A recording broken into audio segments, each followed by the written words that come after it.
Hello student, आज हम लोग देखने वाले हैं 12th क्लास का इम्पोर्टेंट टॉपिक कैलकुलस, जो कि कॉम्पिटिटिव एग्जाम एयरफोर्स में भी एनडीए जैसे एग्जाम के व्यू से इम्पोर्टेंट तो है ही, साथ ही साथ हमारे बीएससीबी के एग्जाम के व्यू से काफ़ी इम्पोर्टेंट है। और इसी कैलकुलस का एक पार्ट होता है जिसका नाम है अवकलकरण।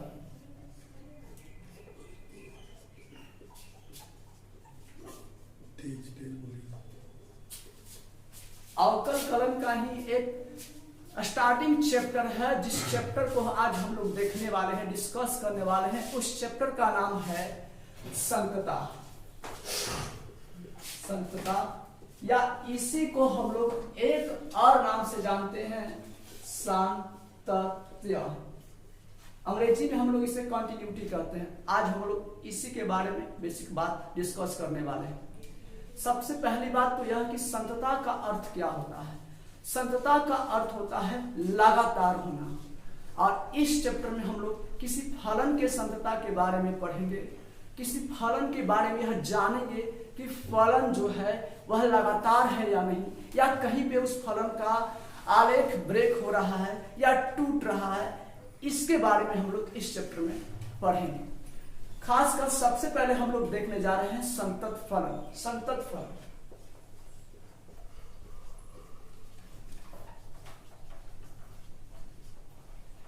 संतत फलन वैसा फलन को कहते हैं जो अपने प्रांत के प्रत्येक बिंदुओं पर लगातार हो, अर्थात उस फलन का आलेख कंटिन्यू हो, कहीं पर भी ब्रेक नहीं होता हो। वैसे फलन को ही हम लोग संतत फलन कहते हैं। इस बात को समझने के लिए एक एग्जांपल लेते हैं जिससे आपको और बेहतरीन समझ में आएगा। आपके पास दिया हुआ है, कोई भी फंक्शन दिया हुआ है, f(x) कोई फंक्शन है, और इस फंक्शन का आलेख आपको कुछ इस तरह से दिया हुआ है। अब इसमें आपको ये बताना है कि फलन का जो आलेख है क्या वह कहीं पे ब्रेक हो रहा है या लगातार है। तो इस फलन के आलेख को देखने से यह पता चलता है कि इस फलन का आलेख कहीं पर भी ब्रेक नहीं हो रहा है, अर्थात फलन का आलेख जो है वह लगातार है। तो ऐसे ही फंक्शन को हम लोग कंटिन्यूअस फंक्शन या संतत फलन कहते हैं। इसको और बेहतरीन से समझने के लिए एक और एग्जांपल हम लोग लेते हैं। मान लीजिए कि आपके पास कोई फंक्शन का आलेख दिया हुआ है, आपके पास किसी फलन का आलेख दिया हुआ है और वह आलेख आपका कुछ इस प्रकार से है।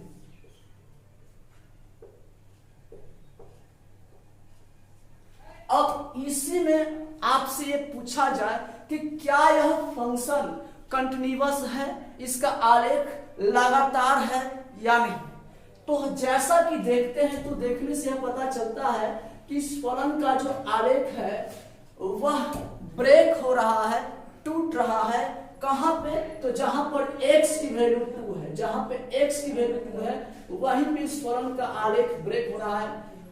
अर्थात हम ये कह सकते हैं कि x=2 पर f(x) जो फलन है वह डिसकंटिन्यूअस फंक्शन है, अर्थात असंतत फलन है।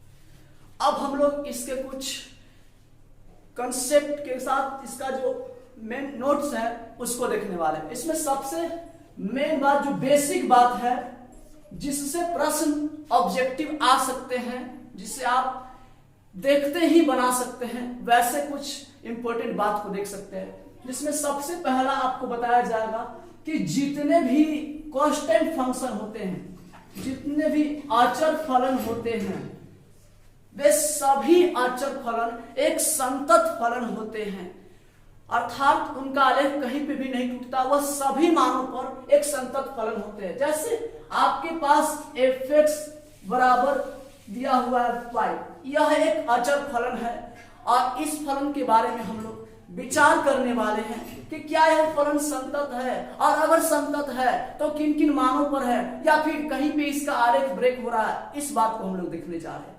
सबसे पहली बात कि fx को आप लोग y कह सकते हैं, और अब आपके पास ये y बराबर 5 हो गया।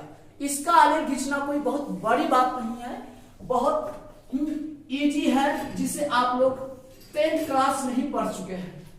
y इक्वल 5 का आलेख खींचना है तो x अक्ष के समानांतर उसका आलेख आप खींच दीजिए, और यह जो आलेख आपके सामने दिखाई दे रहा है, यह आलेख y इक्वल 5 का आलेख है। और इस आलेख को देखने से यह पता चल रहा है कि इसका जो आलेख है वह कहीं पर भी ब्रेक नहीं हो रहा है, आलेख कंटिन्यू है, लगातार है।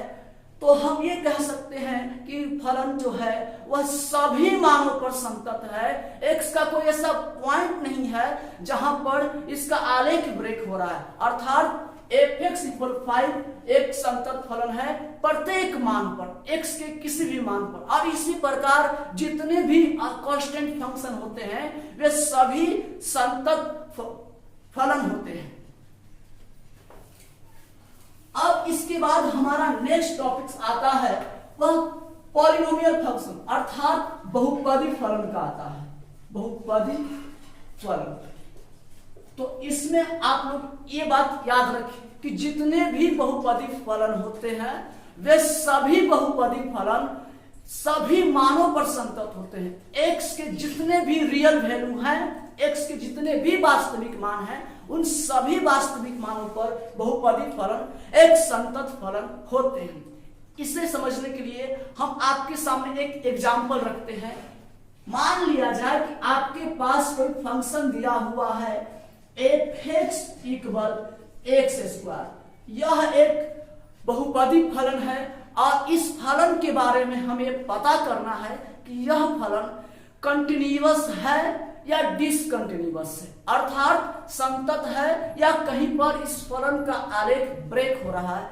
इसके बारे में जानने के लिए सबसे पहले हमको इस फलन का ग्राफ खींचना पड़ेगा, उसका आलेख खींचना पड़ेगा। और आलेख बहुत बड़ी नियम से नहीं बल्कि जो बेसिक नियम है हम लोग 10th क्लास में सीखे हैं, उसी नियम के बेस पर ही हम इसके आलेख को खींचेंगे।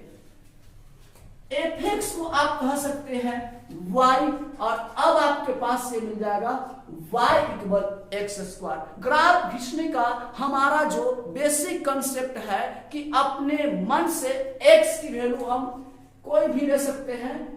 x की वैल्यू अगर हम यहाँ पे 0 ले ले तो यहाँ पर मेरे पास y का जो मान आ जाएगा वह 0 के स्क्वायर, अर्थात y की जो वैल्यू आएगा वह 0 आ जाएगा। इसी प्रकार से अगर हम x की वैल्यू ले ले 1 तो इस अनुसार हमारे पास y का जो मान आएगा वह 1 का स्क्वायर, अर्थात 1 आ जाएगा। इसके बाद x की वैल्यू हम अपने मन से 2 ले रहे हैं और इससे जो वैल्यू मिलेगा y का वह हो जाएगा 2 के स्क्वायर इक्वल, अर्थात ये 4 मिल जाएगा। और दो और पॉइंट्स हम ले रहे हैं जो नेगेटिव पॉइंट्स है। इसमें सबसे पहला x की वैल्यू हम -1 ले रहे हैं और इसमें हम ये देख रहे हैं कि y का जो वैल्यू हो रहा है वह आपके पास -1 के स्क्वायर अर्थात 1 हो रहा है। एक और पॉइंट x की हम लेते हैं जो निगेटिव पॉइंट है -2, इस पर हम y की वैल्यू निकालते हैं तो ये हमारे पास आता है -2 के स्क्वायर अर्थात 4 आता है। अब इसके आलेख को हम लोग प्लॉट करते हैं। ये आपका x एक्सिस हुआ जो एक पैरालाइन है और एक खड़ा लाइन है जिसे हम लोग y एक्सिस बोलेंगे। ये आपका ओरिजिन हुआ, इधर आपके पास 1 2 3 4, इधर आपके पास -1 -2 -3 -4, इधर आपके पास 1 2 3 एंड यहां पे आपके पास हो जाएगा 4। अब पहला पॉइंट हमारा है x इक्वल 0 y इक्वल 0। इस पॉइंट को अगर हम इस पे दिखाएंगे तो यह पॉइंट ओरिजिन पे आएगा, मूल बिंदु पे आएगा। उसके बाद हमारा सेकंड पॉइंट है वह x इक्वल 1 और y इक्वल 1 है। अब इस पॉइंट को अगर हम दिखाएंगे तो यह पॉइंट आपका इस तरह से यहां आ जाएगा। उसके बाद मेरा थर्ड पॉइंट है x इक्वल 2 और y इक्वल आपके पास है 4, तो x की वैल्यू 2 और y की वैल्यू 4, तो आपके पास ये पॉइंट यहाँ आ जाएगा। उसके बाद अब निगेटिव वाले में देखते हैं, तो x की वैल्यू अगर -1 है तो y की वैल्यू आपका इधर कितना है 1 है। तो इस पॉइंट को अगर हम प्लॉट करें तो ये पॉइंट हमारे पास यहाँ आ जाएगा। उसके बाद x की वैल्यू -2 तो y की वैल्यू आपके पास 4 है। इस पॉइंट को अगर आप प्लॉट करना चाहते हैं तो ये पॉइंट आपको कुछ इस तरह से आएगा। अब जितने भी पॉइंट्स आपके सामने दिख रहे हैं उन सभी पॉइंट्स को फ्री हैंड से मिला देना है, मुक्त हस्त से इसको मिलाना है और इसको आप इस तरह से मिला देंगे तो ये आपके सामने जो ग्राफ रेडी है यही आलेख है y बराबर x स्क्वायर का। और इसी आलेख के हेल्प से हम लोग y equal x square plus 3, y equal x square minus 5 या y इक्वल x माइनस 2 जैसे ग्राफ्स को हम लोग तैयार कर सकते हैं। अर्थात इन सभी ग्राफ्स को तैयार करने का एक ही तरीका है और वो आपका तरीका यह है कि आपको y इक्वल x स्क्वायर का आलेख पहले आना चाहिए, उसके बाद ही आप ऐसे आलेख तैयार करें। मान लिया जाए कि आपके सामने ये कहा जा रहा है कि आपको y equal x square plus 3 का, आपके सामने कहा जा रहा है कि आपको y equal x square plus 3 का आलेख खींचना है, तो आपको अब बचपन वाला मेथड नहीं यूज करना, आपको सिर्फ एक आलेख y इक्वल x स्क्वायर, इस आलेख को आपको दिमाग में सेट रखना है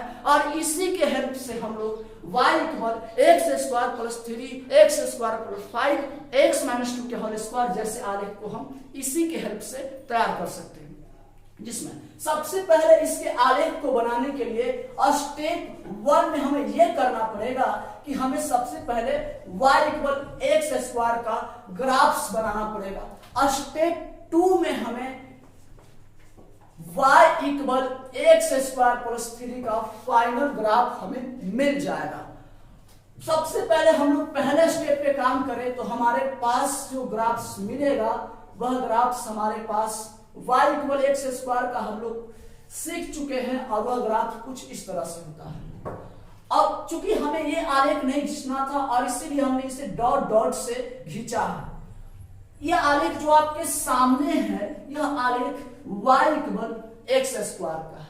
यह स्टेप 1 है। हमें final y equal x square plus 3 का आलेख खींचना है। इसके लिए आपको एक नियम याद रखना है।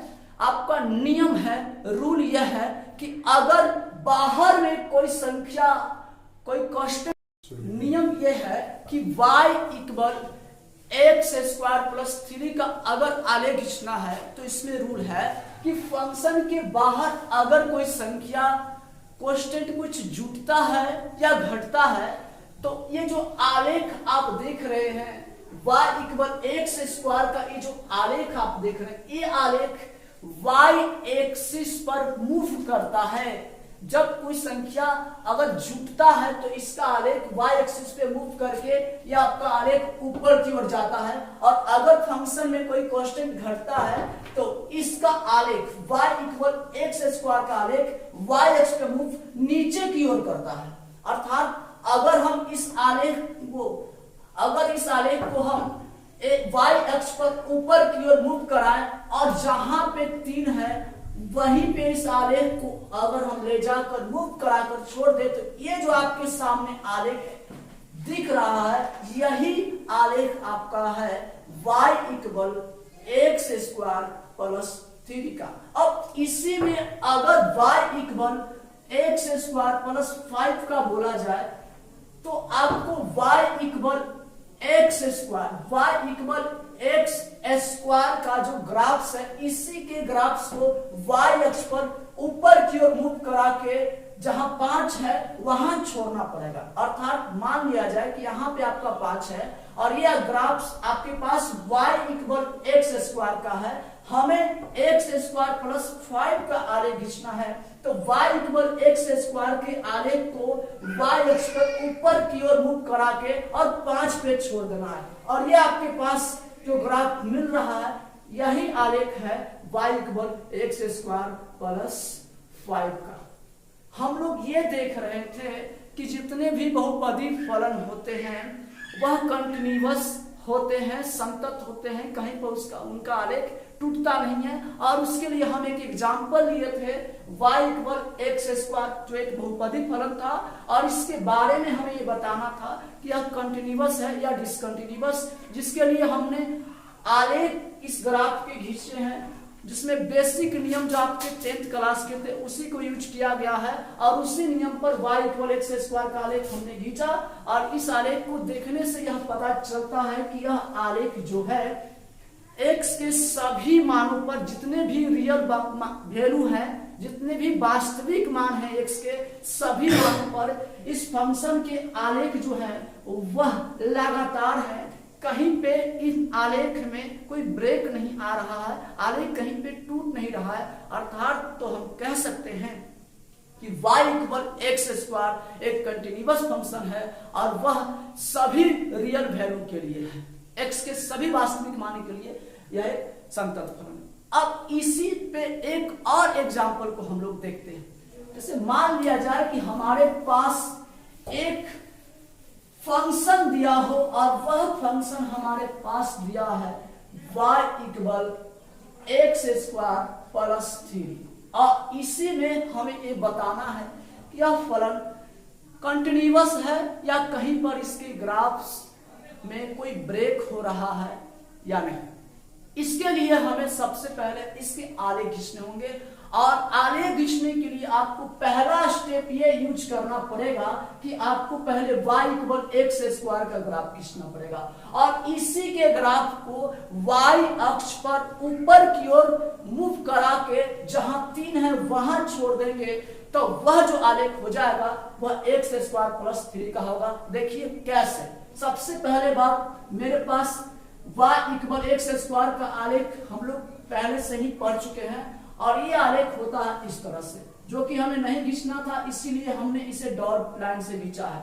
और y एक्सिस पर यहाँ आपके पास कोई वैल्यू है 3। अब इसी आलेख को y = x² के ग्राफ्स को हम y अक्ष पर ऊपर की ओर मूव कराएंगे, और जहां पर 3 है वहां पे इस आलेख को छोड़ देंगे। तो ये जो आपके सामने दिख रहा है यही ग्राफ्स है, और यह ग्राफ्स आपके पास y = x² + 3 का है, जिसको देखने से यह पता चलता है कि यह किसी भी पॉइंट पे ब्रेक नहीं हो रहा है, अर्थात यह कंटिन्यूअस फंक्शन है सभी वास्तविक मानों के लिए। और एक छोटे से एग्जांपल से इसको और अच्छे से क्लियर करते हैं।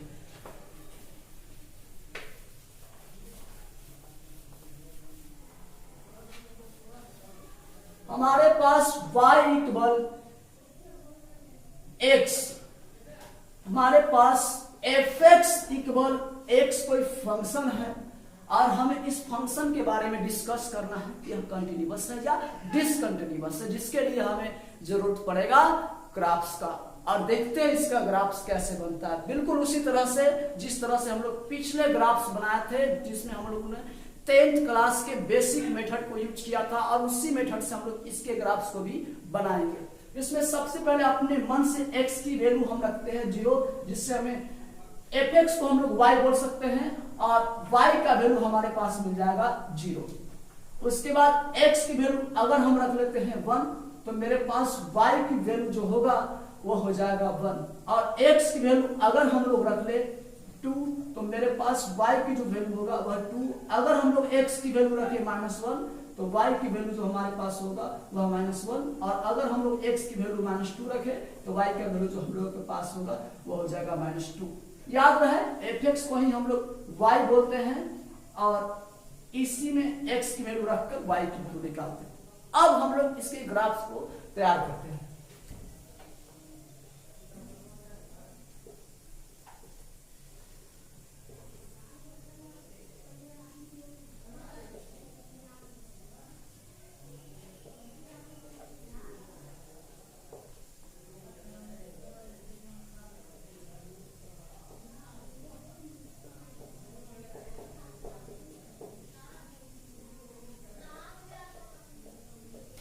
चलिए सबसे पहले हम लोग पॉइंट्स को प्लॉट करते हैं। x0 y0 यह पॉइंट जाएगा ओरिजिन पे, x1 y1 यह पॉइंट आपके पास यहाँ आएगा। उसके बाद x2 y2 यह पॉइंट आपके पास यहाँ पहुंचेगा। उसके बाद x की वैल्यू -1 y की वैल्यू -1 यह पॉइंट आपका लगता है यहाँ पहुंचेगा। उसके बाद x की वैल्यू -2 y की वैल्यू -2 तो यह पॉइंट आपके पास यहाँ पहुंचेगा। और इन सभी पॉइंट्स को अगर हम मिलाते हैं तो वह कुछ इस तरह से बन के तैयार होता है। और आपके सामने जो स्ट्रेट लाइन सरल रेखा दिख रहा है यही ग्राफ है y = x का, जिसे आप लोगों ने 9th क्लास या 10th क्लास में भी पढ़ा था। हमें इस आलेख के यूज से हमें इस आलेख के यूज से y = 3x - 2 या y = 5x + 3 जैसे आलेख तैयार करना है। और इसीलिए ये जो बेसिक बात था हम आपको बता दिए, लेकिन मूल रूप से हमें ये जानना था कि y = x अर्थात fx = x जो फंक्शन है वह कंटिन्यूअस है या डिसकंटिन्यूअस है। तो आलेख देखने से ही स्पष्ट होता है कि इस फंक्शन का जो आलेख है वह कहीं पे भी ब्रेक नहीं हो रहा है, यह लगातार है। और इसीलिए हम ये कहेंगे कि यह जो फंक्शन है, यह जो बहुपदी फलन है, पॉलिनोमियल फंक्शन जो है यह कंटिन्यूअस है और x के सभी वास्तविक मानों के लिए यह कंटिन्यूअस फंक्शन है। उसके बाद अब मान लिया जाए इसी के हेल्प से हम लोग एक और एग्जांपल को समझते हैं जिसमें हमें इसका हेल्प की जरूरत पड़ेगा। मान लिया जाए आपके पास कोई फंक्शन दे दिया fx = 5x - 3 दे दिया। सबसे पहले हम लोग इसके हेल्प से y = x के हेल्प से इसका ग्राफ्स हम लोग तैयार करेंगे, जिसे हम लोग 3 स्टेप में तैयार करेंगे। इसमें पहला स्टेप आपका हो जाएगा ग्राफ का, आपको बनाना पड़ेगा y = x का ग्राफ। सेकंड स्टेप आपका हो जाएगा y = 5x का आलेख। और उसके बाद स्टेप आपका जो थर्ड हो जाएगा वह स्टेप हो जाएगा y = 5x - 3 का। y = x के आलेख को थोड़ा सा इधर उधर करने से आपको इसका आलेख प्राप्त होगा और इसके ग्राफ्स को आपको y अक्ष पर मूव कराइएगा तो इसका आलेख आपको प्राप्त हो जाएगा। वो कैसे होगा हम लोग इस बात को देखते हैं। सबसे पहले हम लोगों के पास y = x का ग्राफ रेडी है। अब इस ग्राफ में हम थोड़ा सा इस ग्राफ को ऐसे वैसे करेंगे तो ये ग्राफ बन जाएगा y = 5x का। इस ग्राफ को थोड़ा सा इसी पॉइंट पे ऐसे ऐसे कर देंगे, ऐसे करेंगे या ऐसे करेंगे तो यह y = 5x का बन गया। अब इसी ग्राफ्स को हमको क्या करना है, इसी ग्राफ्स को हमको y अक्ष पे मूव कराना है।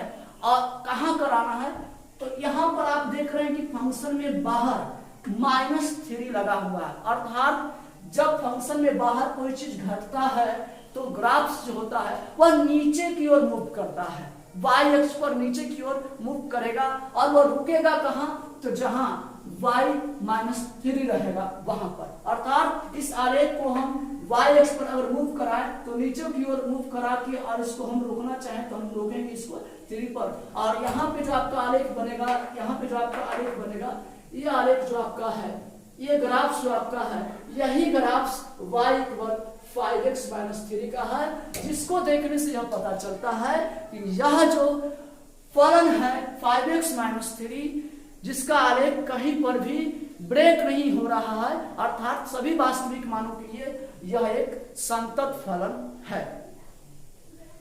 अब हम लोग अगले टॉपिक की ओर चलते हैं। हम लोगों ने 2 बातें जाना, जिसमें सबसे पहला बात यह था कि जितने भी कांस्टेंट फंक्शन होते हैं सभी रियल वैल्यू के लिए कंटिन्यूअस होते हैं। जितने भी पॉलिनोमियल फंक्शन होते हैं, बहुपदी फलन होते हैं, वे सभी वास्तविक मानों के लिए संतत फलन होते हैं।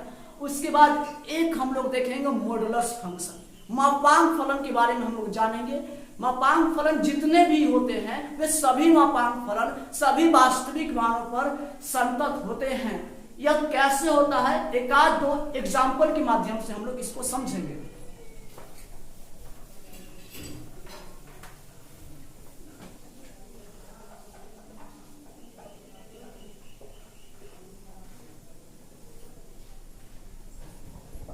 मान लिया जाए आपके पास एक फंक्शन दिया है y = x और आपको इसके बारे में बताना है फंक्शन कंटिन्यूअस है या डिसकंटिन्यूअस है, संतत है या असंतत है। जिसके लिए हमें ग्राफ्स का हेल्प लेना पड़ेगा और जिसकी सहायता से हम लोग बहुत ही आसानी से इजी वे में हम लोग इसे बता सकते हैं। तो चलिए एकदम बेसिक मेथड जो 10th क्लास का है उसी मेथड से हम लोग इसके आलेख को खींचते हैं और उसके बाद पता करते हैं कि आलेख इसका कैसा आ रहा है, कोई ब्रेक है आलेख में या फिर कंटिन्यू ही है इसका आलेख। आलेख खींचने का हमारा एकदम बेसिक नियम वही चलेगा। सबसे पहली बात तो यह है कि एफ को आप y बोल सकते हैं और अब आपके पास y इक्वल क्या मिल जाएगा, x। उसके बाद आप x की वैल्यू अपने मन से 0 रखिए। x की वैल्यू जब 0 रखेंगे तो आपके पास y का जो मान मिलेगा वह मोड 0। और जैसा कि आप सबको पता है मॉडुलस फंक्शन के बारे में, मॉडुलस फंक्शन करता क्या है, तो मॉडुलस फंक्शन किसी भी मान को जो इसके अंदर होता है उसको हमेशा बाहर पॉजिटिव बना के ही भेजता है। अगर मॉडुलस फंक्शन के अंदर मान लिया जाए कि आप डाल रहे हैं 3 को, तो मॉडुलस फंक्शन का काम है कि यह अपने अंदर आए हुए मान को देखता है ये कैसे कैरेक्टर का है, निगेटिव कैरेक्टर का है या पॉजिटिव कैरेक्टर का है।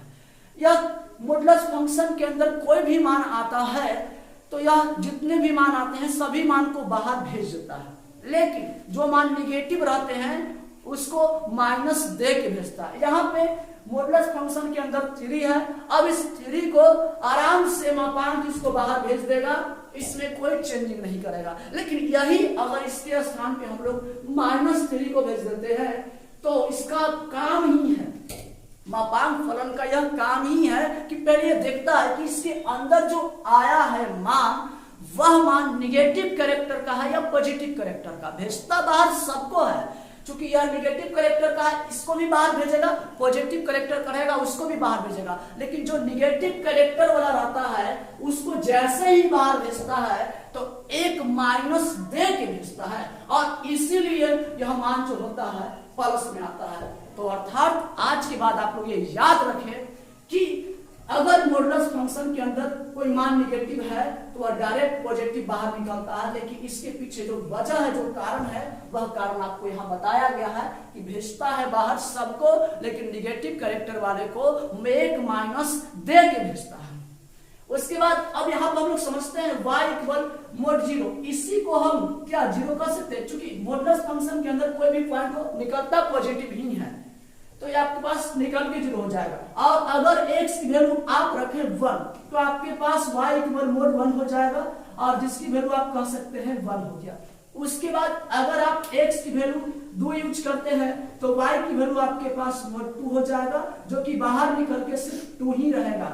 अब 2 मान हम लोग निगेटिव का भी ले लेते हैं, हमारे पास x इक्वल -1 है तो इस अनुसार देखा जाए तो y की वैल्यू -1 का मोड होगा और निकलेगा पॉजिटिव ही, बाहर मोड से पॉजिटिव ही निकलेगा। उसके बाद x इक्वल हम लोग -2 यूज करते हैं तो y इक्वल हमारे पास मिलेगा -2 का मोड और बाहर निकलेगा तो ये पॉजिटिव वैल्यू दे देगा।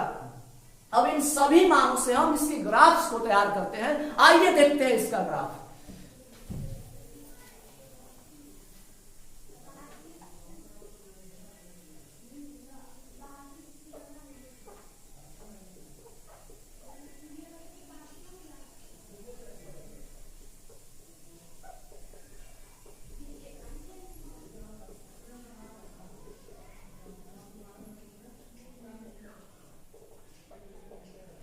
चलिए जितने भी पॉइंट्स हम लोग निकाल के रखे हैं उन सभी पॉइंट्स को इस पे दिखाते हैं और उसके बाद इसके ग्राफ्स को रेडी करते हैं।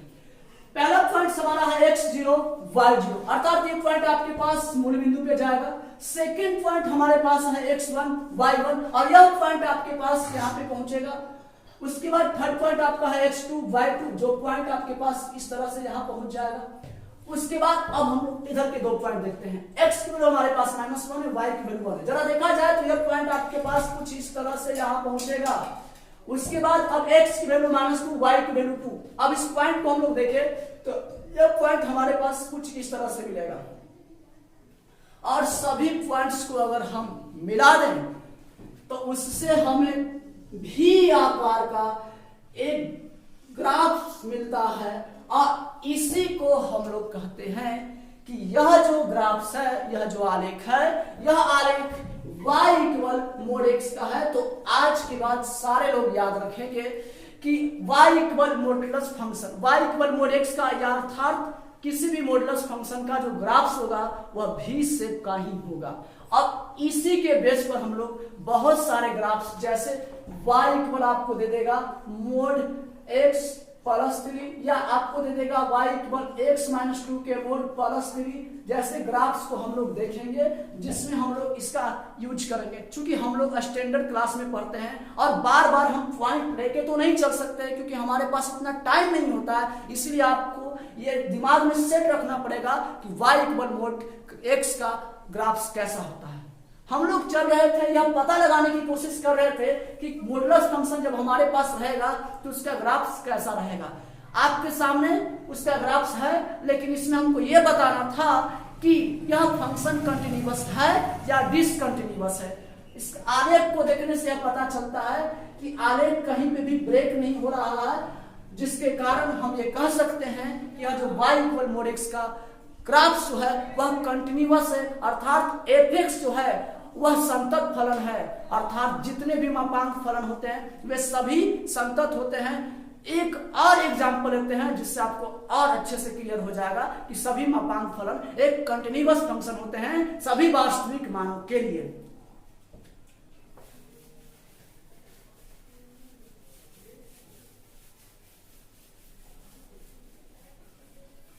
हमारे पास एक फंक्शन दिया हुआ है f(x) equal mode x minus 5, और हमें इस फंक्शन के बारे में ये बताना है कि यह फंक्शन कंटिन्यूअस है या डिसकंटिन्यूअस है, और अगर कंटिन्यूअस है तो कहां पर है, या डिसकंटिन्यूअस है तो कहां पर है। जिसके लिए हमें इसके आलेख को बनाना पड़ेगा, जिसमें हम लोग मोड x का आलेख को यूज करेंगे और उसी के हेल्प से हम लोग इसके ग्राफ्स को तैयार करेंगे। इसका ग्राफ्स 2 स्टेप में तैयार होगा। सबसे पहला स्टेप आपका आता है स्टेप 1, जिसमें आपको y इक्वल मोड x के ग्राफ्स तैयार करना पड़ेगा। f(x) को हम लोग y कह सकते हैं।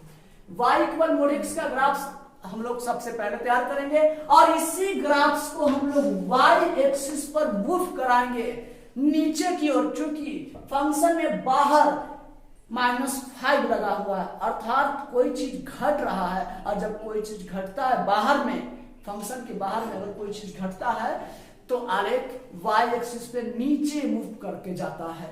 और y इक्वल मोड x का ग्राफ्स जो है आप ये देख रहे हैं, ये ग्राफ्स मूव करेगा और कहां की ओर जाएगा, नीचे की ओर, और रुकेगा कहां, तो रुकेगा कहां, जहां पर -5 मिलेगा वहीं पे ग्राफ इसका रुकेगा। तो जब इसको हम लोग मूव कराते हैं, इसके ग्राफ्स को कुछ इस तरह से हमारे पास ग्राफ्स है, अब इसके ग्राफ्स को अगर हम मूव कराएं और नीचे की ओर ले जा रहे हैं, तो नीचे की ओर ले जाने पर जहां पे हमें -5 दिख जाए वहीं पे इस ग्राफ को रोक देना है। तो इसको मूव करा के ले जा रहे हैं, -5 दिखा और यहीं पे ग्राफ को हमें रोक देना है, और आपके सामने ये जो ग्राफ्स बन के तैयार है यही ग्राफ्स है y equal mode x minus 5 का, और जिसे देखने से यह पता चलता है कि सभी वास्तविक मानों पर यह एक संतत फलन है, कहीं पर भी कोई ब्रेक नहीं हो रहा है।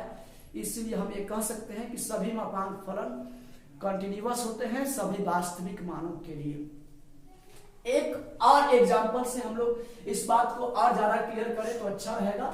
हमारे पास एक और फंक्शन दिया हुआ f(x) इक्वल x माइनस 2 का मोड, और हमें इसके बारे में बताना है यह फंक्शन कंटिन्यूअस है या डिसकंटिन्यूअस है, क्योंकि ये भी मापांक फलन है। लेकिन इसको बनाने से पहले हम लोग ये जरूर इसका आंसर कर सकते हैं कि ये जो फंक्शन है वह कंटिन्यूअस है सभी वास्तविक मानों पर, इसमें कोई दो राय नहीं है, क्योंकि पहले हम आपको बता चुके हैं, और इस बात को क्लियर करने के लिए हम कई एग्जांपल देख रहे हैं। इसमें आपको सबसे पहला स्टेप में ग्राफ आपको रेडी करना पड़ेगा y इक्वल मोड x का, y इक्वल मोड x का ग्राफ आपको रेडी करना पड़ेगा, और इसी के आलेख को हम x एक्सिस पर मूव कराएंगे, x एक्सिस पर इसके आलेख को मूव कराएंगे, क्योंकि जब कोई संख्या, कोई कांस्टेंट फंक्शन के अंदर में जुटता या घटता है तो ग्राफ मूव करता है x एक्सिस पर। तो स्टेप 1 का काम हम लोग करते हैं, पहले y इक्वल मोड x का ग्राफ रेडी करते हैं।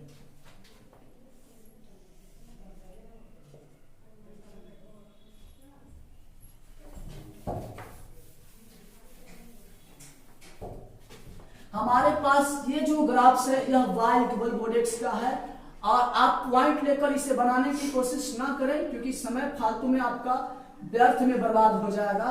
इसलिए आपको y इक्वल mod x का ग्राफ दिमाग में सेट रखना पड़ेगा, वह भी शेप का होता है, ठीक है। अब इसी ग्राफ्स को हम लोग मूव कराएंगे कहाँ, इस ग्राफ्स को हम लोग x एक्सिस पे इधर या इधर ऐसे मूव कराएंगे, ठीक है, जिससे हमें fx इक्वल x माइनस 2 का आरेख मिलेगा। लेकिन सवाल यह है कि x एक्सिस पर हम किधर मूव कराएं, x पॉजिटिव डायरेक्शन में कराएं या x नेगेटिव डायरेक्शन में, किधर हम मूव कराएं ग्राफ्स को, किधर ले जाएं। तो इसके लिए आप बहुत ही इजी वे में पता कर सकते हैं कि आप एक काम करें, मॉडुलस फंक्शन के अंदर जो मान दिए गए हैं आप उस मान को 0 के साथ इक्वेट कर दे और यहां से आप x की वैल्यू पता कर ले, और x का वैल्यू अगर आपका 2 आता है तो अर्थात x अक्ष पे जहां 2 है ग्राफ को वहीं ले जाके रोक देना है। x एक्सिस पे मान लिए कि यहां पर आपका 1 है, यहां पर 2 है, यहां पर 3 है। तो अब आपको करना यह है कि y इक्वल mod x के ग्राफ्स को x एक्सिस पर कहां मूव करा के ले जाना है, तो जहां x की वैल्यू 2 है, जहां x की वैल्यू 2 है वहां पर ग्राफ्स को मूव करा के ले जाएंगे तो ग्राफ्स हमें इस प्रकार से मिलेगा। और ये जो ग्राफ्स आपके सामने बन के तैयार हो रहा है, ये ग्राफ्स जो आपके सामने अभी अभी बन के तैयार हुआ है, यह ग्राफ्स आपका है y equal mod x minus 2 का। इसमें आपको यही ध्यान रखना है कि फंक्शन के अंदर अगर मॉडुलस फंक्शन के अंदर कोई संख्या, कोई कांस्टेंट जुटता या घटता है तो ग्राफ्स मूव करता है x एक्सिस पे। पता अगर लगाना है आपको कि पॉजिटिव डायरेक्शन में मूव करके जाएगा या नेगेटिव डायरेक्शन में, तो आपको अंदर का जो भी वैल्यू है मॉडुलस फंक्शन के अंदर का उसको 0 के साथ इक्वेट कर लेना है, वहां से x की वैल्यू आएगा और x की वैल्यू यहाँ 2 आया है, अर्थात जहां x की वैल्यू 2 है वहीं पे ग्राफ जाके रुकेगा x एक्सिस। अब इस ग्राफ्स को हम देखते हैं तो जिससे हमें यह पता चलता है कि यह जो ग्राफ्स है ये कहीं पर भी ब्रेक नहीं हो रहा है, कहीं पे भी टूट नहीं रहा है, अर्थात सभी मानों पर लगातार है, कंटिन्यू है। तो हम कह सकते हैं कि mod x माइनस 2 जो फंक्शन है वह x के सभी वास्तविक मानों के लिए संतत फलन है। हमें ऐसा लगता है कि आप अब इतना तक में जरूर सीख गए होंगे कि सभी मापांक फलन कंटिन्यूअस होते हैं। अब चलते हैं